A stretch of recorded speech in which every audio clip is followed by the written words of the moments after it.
నా కొడుకు మారిపోయాడు వదిన. పెళ్ళికి ముందు జీతం రాగానే ఇదిగో అమ్మ జీతం అని నా చేతిలో పెట్టేవాడు వదిన.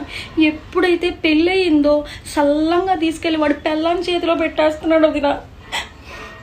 మా అల్లుడు బంగారం వదిన. జీతం రాగానే తెచ్చి నా కూతురు చేతిలో పెడతాడు వదిన. అడిగితే నా కూతురు నువ్వు లక్ష్మీదేవివి, నాకు వచ్చిన లక్ష్మిని నీకు ఇవ్వాలి కదా, లక్ష్మి లక్ష్మి దగ్గరే ఉండాలంటాడు వదిన. బంగారం వదిన అబ్బాయి. నా కోడలికి ఏమీ రావదినా.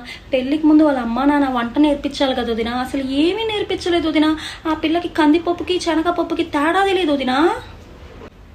మా అల్లుడు బంగారం వదినా. నా కూతురికి ఉప్పుకి పంచదారకు కూడా తేడా తెలియదు వదినా. మా అల్లుడే అన్నీ నేర్పించాడు వదినా. బంగారం మా అల్లుడు. నా కొడుకు పెళ్ళవగానే మారిపోయాడు వదినా. నా కోడలు చుట్టూతి కుక్క పిల్లలా తిరుగుతున్నాడు వదినా.